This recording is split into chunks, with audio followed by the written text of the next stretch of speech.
Béni soit le Christ pour cette nouvelle vidéo, le blasphème contre le Saint-Esprit, le péché impardonnable. Impardonnable. Je loue l'Éternel pour le souffle de vie. Je bénis Dieu pour sa fidélité, pour sa parole qu'il nous donne. Je rends grâce à l'Éternel. Alors, j'aimerais mettre en garde les enfants de Dieu à garder leur langue et à ne pas être prompte à parler vite de peur de blasphémer contre le Saint-Esprit. Alors le blasphème contre le Saint-Esprit, ce n'est ni plus ni moins le péché impardonnable. C'est d'attribuer les œuvres de Dieu à Satan.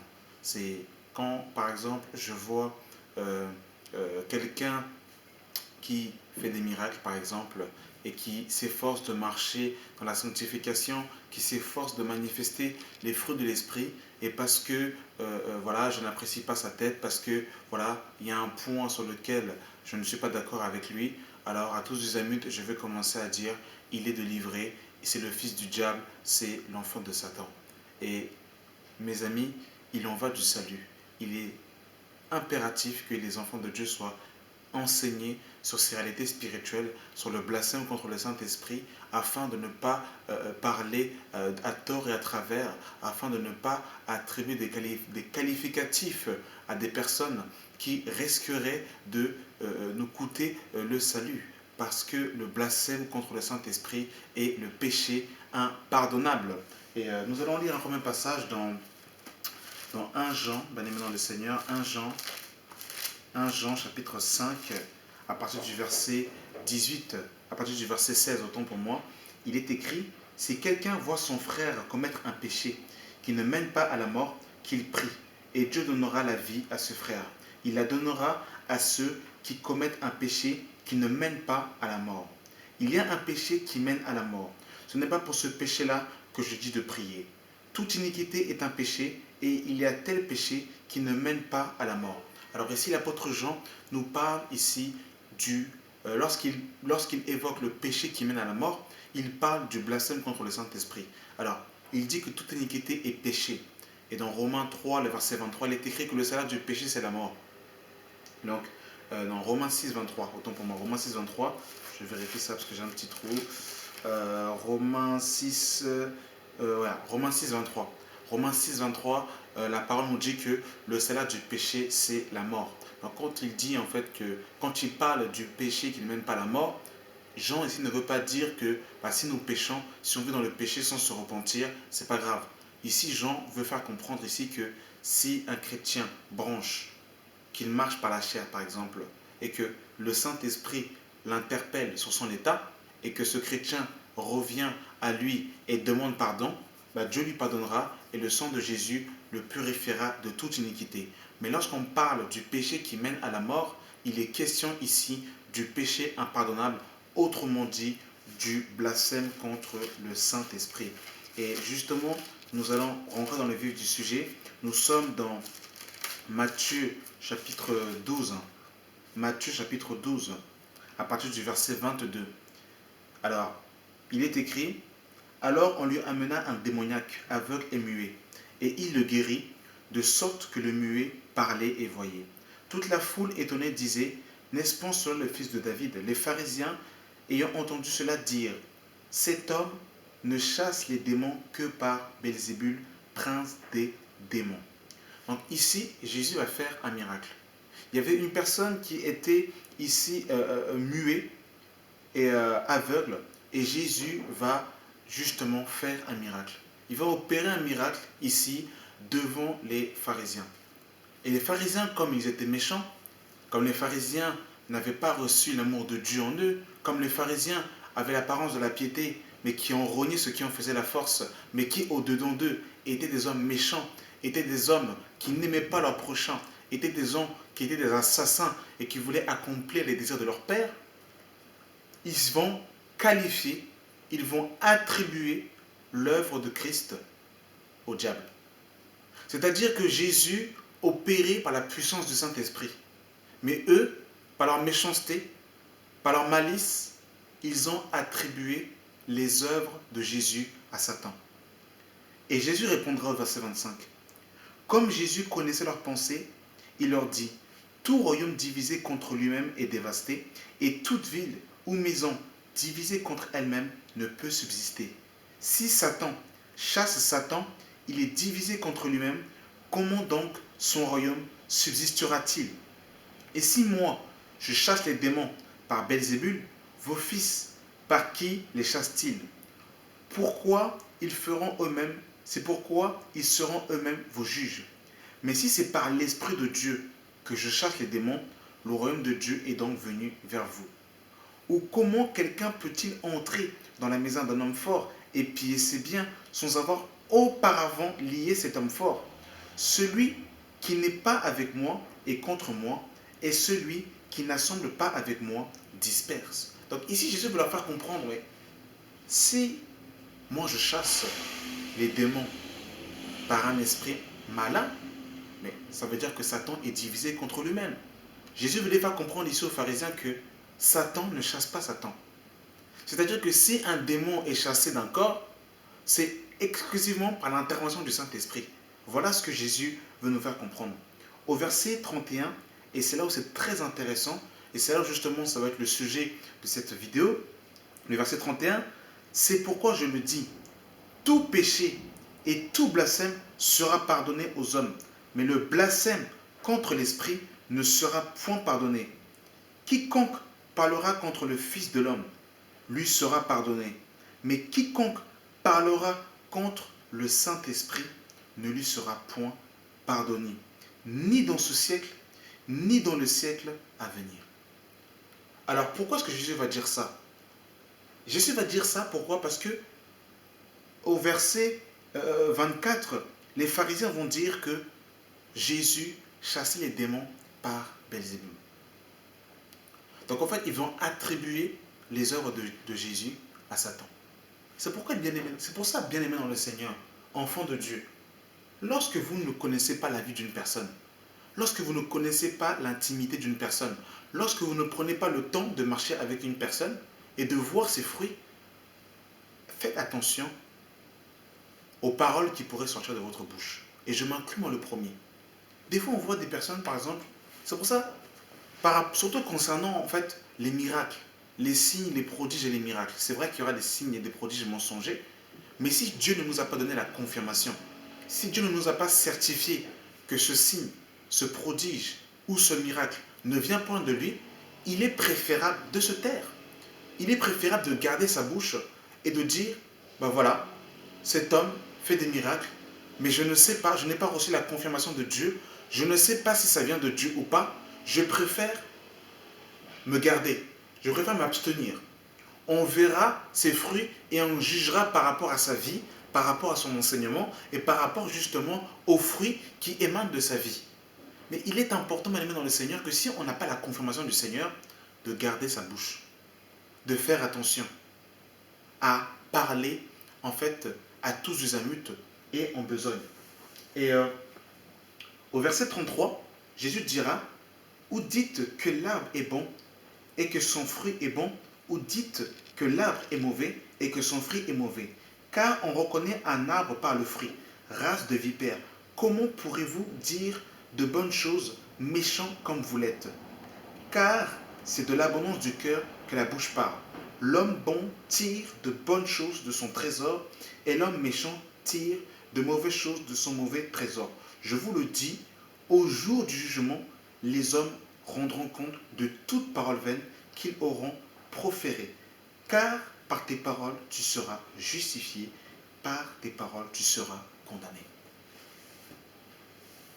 Mes amis, bien-aimés dans le Seigneur, vous voyez une personne qui a reçu l'Esprit de Dieu, par exemple, et qui marche par la chair, et vous dites, par exemple, celui-là est du diable, celui-là est de l'ivraie, celui-là n'est pas de Dieu, bien-aimé dans le Seigneur. La parole de Dieu nous dit que Jésus n'éteindra pas le lumineux qui fume et ne brisera pas le roseau courbé. C'est-à-dire que quand dans l'œuvre d'une personne, quand dans la vie d'une personne, il y a encore la flamme de l'Esprit, il y a encore la flamme de Dieu dans la vie d'une personne, qu'est-ce que Christ fait? Christ va toujours chercher en fait à faire grandir cette flamme. Quand Dieu voit que dans la vie d'une personne, il y a encore la flamme de l'esprit, aussi petite qu'elle soit, le Seigneur va tout faire pour la ranimer. C'est pour ça, les fausses prophéties, les fausses paroles de connaissance, les faux Dieu m'a dit, parce qu'on n'est pas d'accord par exemple avec l'enseignement de quelqu'un. Une personne dit des fausses doctrines. On démontre avec les Écritures, selon les Écritures, que ce que la personne dit, ce n'est pas biblique. Et parce qu'on a contredit cette personne dit, tu es de Dieu, tu n'es pas de Dieu, tu es de Satan, tu es de Satan, tu es enfant de Satan. Bien aimé dans le Seigneur, je vous dis la vérité.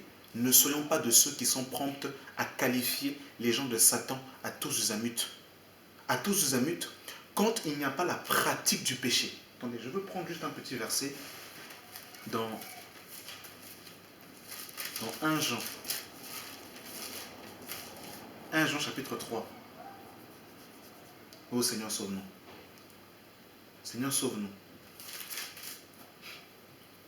Alors, dans 1 Jean chapitre 3, à partir du verset 9, il est écrit: quiconque est né de Dieu ne pratique pas le péché parce que la semence de Dieu demeure en lui. Et il ne peut pécher parce qu'il est né de Dieu.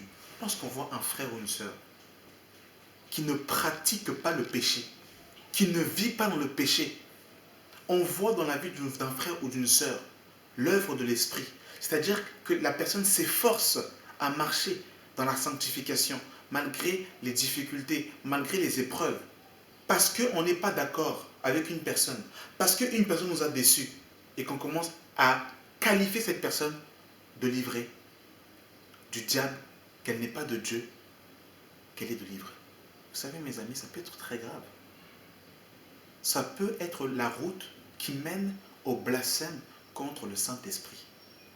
C'est pour ça, bien aimé dans le Seigneur, quand vous voyez une personne où Jésus a investi dans la vie d'une personne, vous savez, c'est terrible, de une personne qui passe des ténèbres à la lumière, qui passe de la mort à la vie, où l'œuvre de Dieu a commencé dans la vie d'une personne, où la personne a reçu l'Esprit de Jésus, et une personne se lève de nulle part, par des révélations complètement impies, par un orgueil ou par la méchanceté du cœur de dire tu n'es pas de Dieu.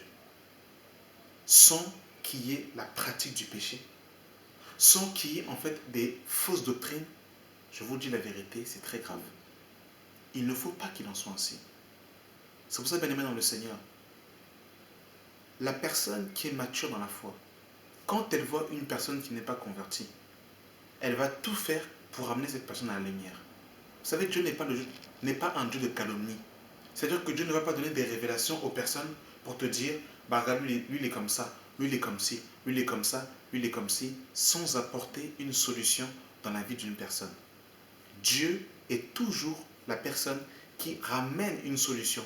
Dieu nous montre nos failles et il nous donne la solution pour sortir de ce problème.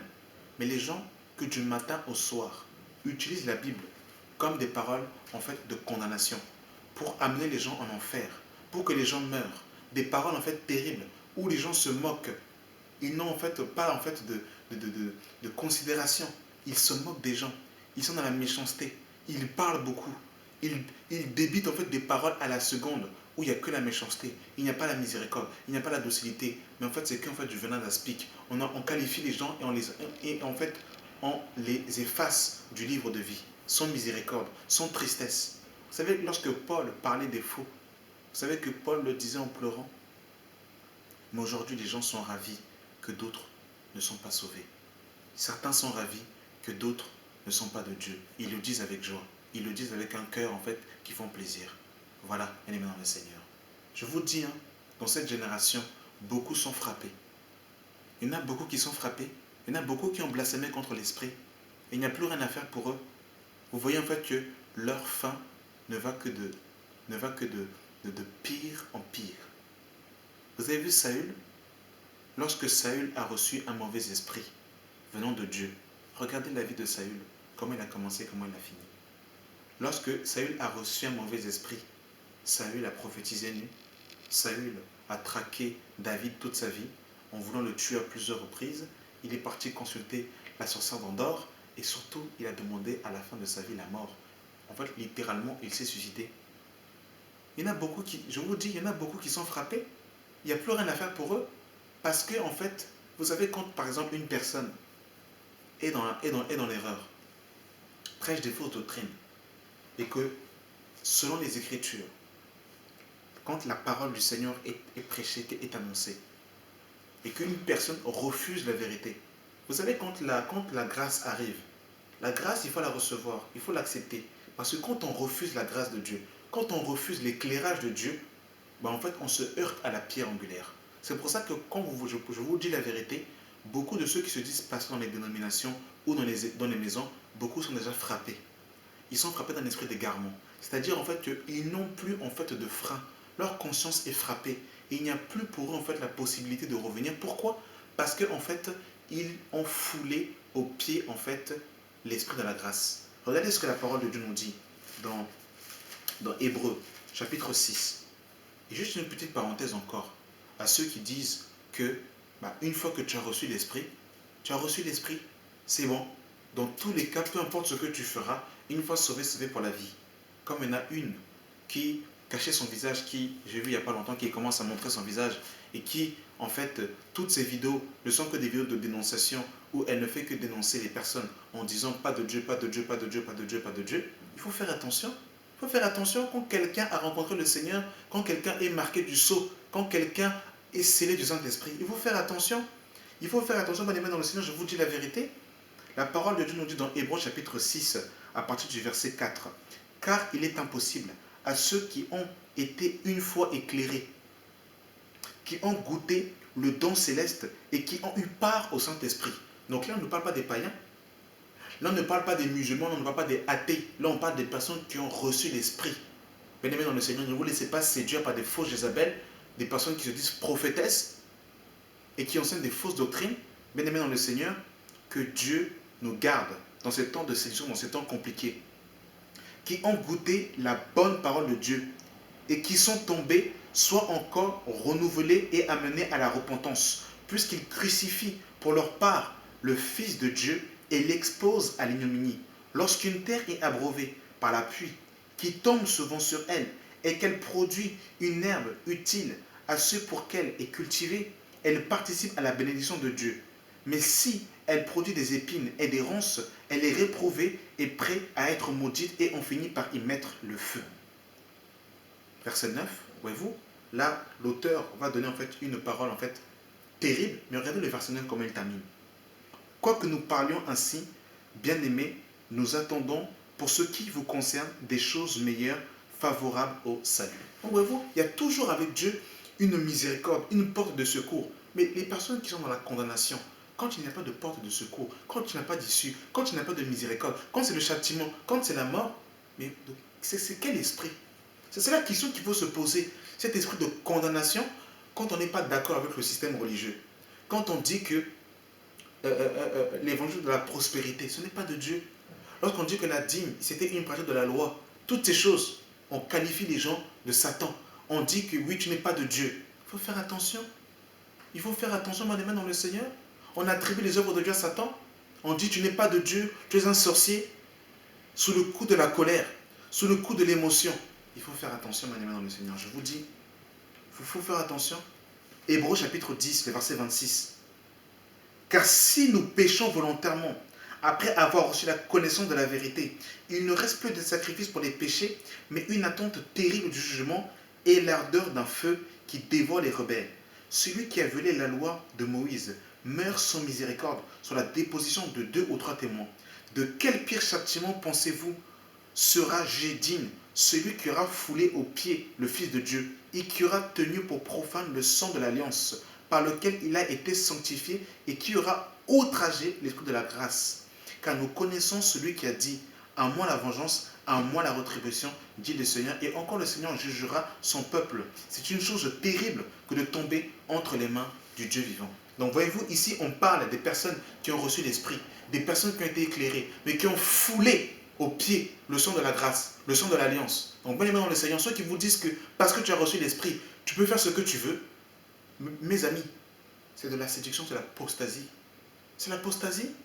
C'est l'apostasie, je vous dis la vérité. Regardez ce que la parole de Dieu nous dit. La parole nous dit de travailler son salut avec crainte et tremblement. Il faut faire attention, mes amis, dans le Seigneur. Il faut laver sa robe. Quand on tombe, il faut se relever, il faut se sanctifier. Bien oui, bien le Seigneur, il faut se sanctifier. Sans la sanctification, personne ne verra le Seigneur, que personne ne vous trompe, que personne ne vous séduise. Donc, par rapport au blasphème contre le Saint-Esprit, il y a déjà l'attribution des œuvres de Dieu à Satan.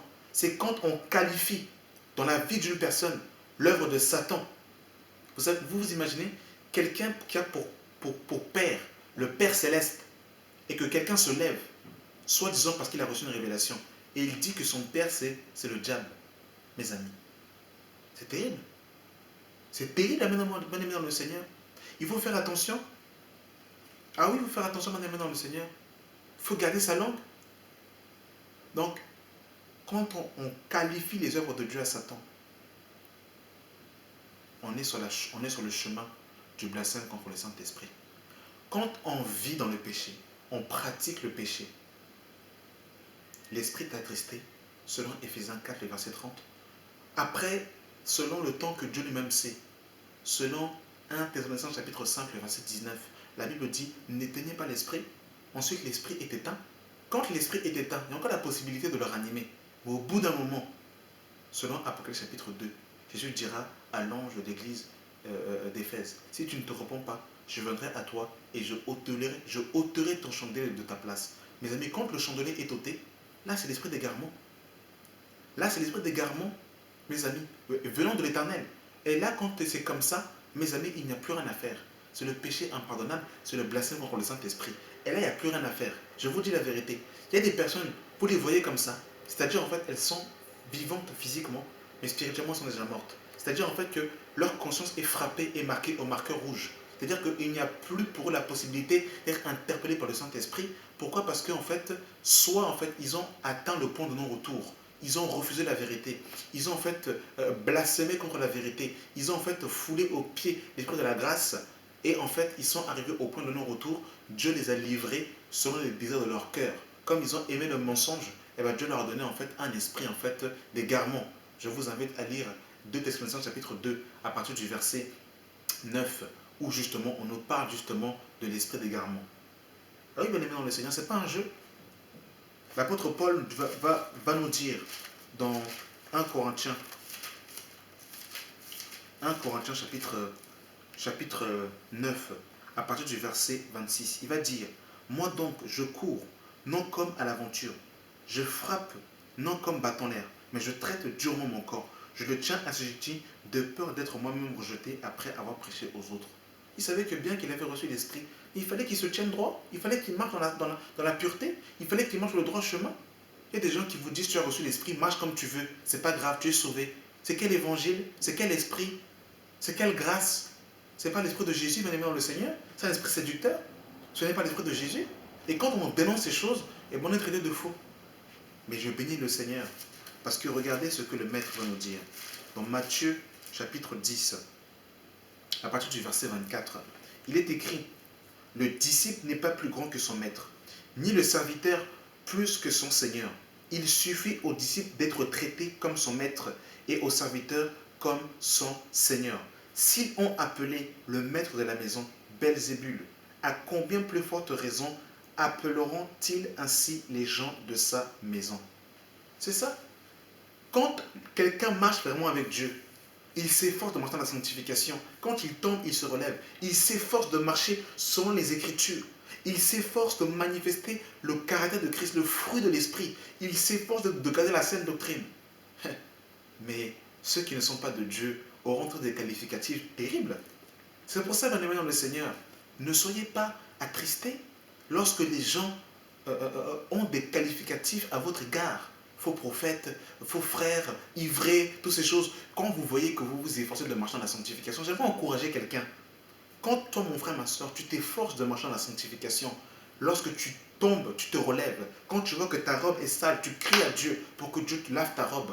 Tu t'efforces de marcher selon les Écritures et que quelqu'un te dise que tu n'es pas de Dieu parce que tu gardes la parole, mais bénis le Seigneur. Réjouis-toi. Regardez ce que le Seigneur nous dira dans Luc chapitre 6. Luc chapitre 6. Oh, j'aime les Écritures. J'aime la parole. J'aime la parole de Dieu, j'aime les Écritures. Que Dieu nous garde, bien-aimés dans le Seigneur. Parce que c'est terrible. Et alors, la parole de Dieu va nous dire, bien-aimés dans le Seigneur, nous sommes dans Luc chapitre 6, à partir du verset 26. Merci Saint-Esprit, je cherchais le verset, je ne le trouvais plus. Luc 6, le verset 26. Malheur lorsque tous les hommes diront du bien de vous, car c'est ainsi qu'agissait leur Père à l'égard des faux prophètes. Donc, l'enfant de Dieu, celui qui s'efforce et qui parle selon la vérité du Seigneur, ou quand sa vie reflète la vérité, à bout d'un moment, il doit avoir des qualificatifs qui vont en fait à l'encontre de sa personne. C'est comme ça. Regardez ce que les gens disaient de Jésus. Regardez ce que les gens disaient de Jésus.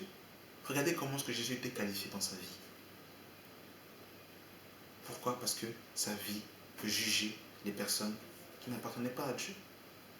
Et d'ailleurs, l'enfant de Dieu, dans sa vie, il ne s'efforce pas à aboyer comme ça, faux, à tirer comme des mitraillettes, au point où il n'y a même plus de balles dans le revolver, à tirer sur tout le monde, en disant pas de Dieu, pas de Dieu, pas de Dieu, pas de Dieu, pas de Dieu. L'enfant de Dieu a pour but de gagner les âmes. L'enfant de Dieu a pour but de refléter Christ, la nature de Christ, le caractère de Christ, partout où il est. Mais quand les gens commencent en fait à courir seulement après les gens, quand les gens voient seulement les failles et les défauts dans la vie des gens, il y a un problème, bien-aimés dans le Seigneur. C'est pour ça, efforçons-nous d'être des lettres écrites à notre travail, à l'école, dans nos familles, partout où nous sommes, à refléter Christ, à prêcher la bonne nouvelle, soit en parole, soit dans notre conduite, pour que les âmes soient sauvées. C'est ça le but et le rôle d'un enfant de Dieu. C'est pas d'aboyer tout ça pour en fait, faire la liste de tous les faux prophètes. C'est pas ça l'évangile. Jésus n'a pas envoyé ses disciples pour qu'ils aillent faire la liste des faux prophètes. C'est pas ça l'évangile, bien-aimé dans le Seigneur. C'est pas ça. Le but, c'est de révéler Christ. Christ, mort, enseveli, ressuscité. Que par son sang, nous avons le pardon des péchés et la vie éternelle. C'est ça l'évangile, bien-aimé dans le Seigneur. C'est ça l'évangile. C'est ça l'évangile véritable. Il y a des gens, ils pensent qu'à rêver. Ils ne font que rêver, où Dieu leur donne des révélations. Tel est de Dieu, tel n'est pas de Dieu. Tel est de Dieu, tel n'est pas de Dieu. Et c'est devenu en fait le moteur et l'évangile C'est terrible. Et je terminerai par un dernier passage. Regardez le qualificatif que justement Paul va avoir justement. Nous sommes dans Actes chapitre 24 à partir du verset 5. Nous avons trouvé cet homme qui est une peste, qui excite des divisions parmi tous les juifs du monde, qui est chef de la secte des Nazaréens et qui même a tenté de profaner le temple. Nous l'avons arrêté. Donc on disait que Paul était une peste, qu'il était le chef d'une secte. Donc voyez-vous, il n'y a rien de nouveau. Ici encore, ça, c'est un exemple parmi tant d'autres. Mais je vous assure que si vous regardez toutes les personnes qui sont appelées de Dieu, il y a toujours un moment donné, on a en fait eu des propos par rapport à eux, des propos démesurés et en fait des faux témoignages. Des faux témoignages. Des faux témoignages, des paroles terribles. Voilà. C'est pour ça, moi, je vous dis, j'ai peur pour les personnes qui attribuent les œuvres de Dieu à 7 ans dans la vie de quelqu'un qui a vraiment reçu l'Esprit de Dieu. Quelqu'un qui marche dans le péché, on le reprend selon les Écritures. Il faut faire la distinction entre celui qui n'est pas converti, celui qui marche par la chair et celui qui marche par l'Esprit. Il faut faire la distinction. Il faut faire la distinction entre quelqu'un qui est du diable et entre quelqu'un qui est de Dieu mais qui est dans la désobéissance. Il faut faire attention, il faut faire cette nuance, c'est très important.